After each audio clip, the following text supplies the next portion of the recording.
AT&T Incorporation cannot use thanks and AT&T thanks in its customer loyalty program, according to a suit filed by Citigroup Incorporation in the Manhattan Federal Court. Citigroup Incorporation has alleged that these infringed on the trademarks that include Thank You and Citi Thank You. The Thank You trademark is almost synonymous with the Citigroup's customer loyalty program running from 2004. The world's biggest credit card lender has sought a judicial order that debars AT&T from using the terms. It pleaded that the terms used by AT&T will confuse customers. Citigroup also alleged that both the trademark designs have similar fonts and word placements. A federal regulation related to investment suggestions for the retirement period has been caught in a legal wrangle in the US. An avalanche of lawsuits has been filed against the regulation. The regulation was brought in the US Labor Department in April for financial brokers who sell retirement products. It entails that financial brokers dealing with retirement products must put the client's best interest ahead of their bottom line. The U.S. Appeals Court has dismissed a plea by construction trade groups to block Obama administration rules designed to speed up union elections. The court observed that the National Labor Relations Board had the authority to implement them. The Texas-based 5th U.S. Circuit Court of Appeals rejected claims by associated builders and contractors and a Texas chapter that the rules violated employers' rights to free speech and would lead to harassment of workers.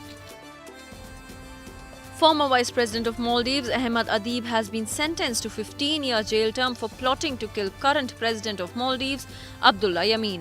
He was earlier sentenced to a 10-year jail term for owning firearms.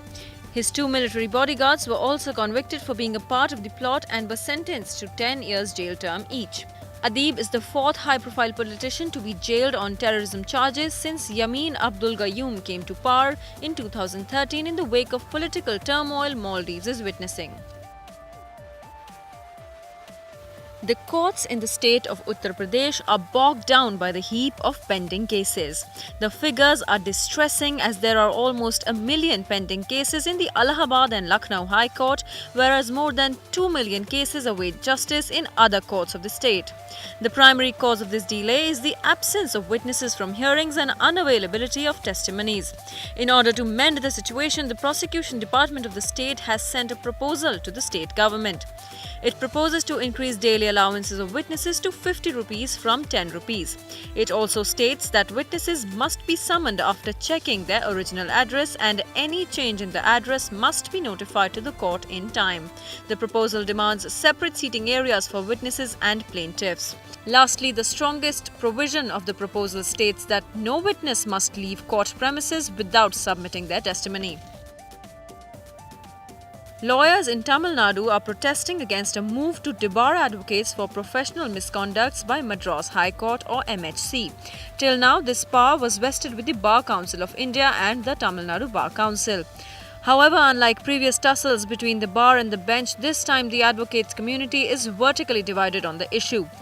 While a section of lawyers, especially those who are aligned with the Madras High Court Advocates Association or MHAA, vehemently opposed this move, another section welcomed it. The amendment says that the unruly lawyers shall be debarred from appearing before the High Court or subordinate courts permanently or for such period as the court may think fit. The Registrar General will also report the same to the Bar Council of Tamil Nadu.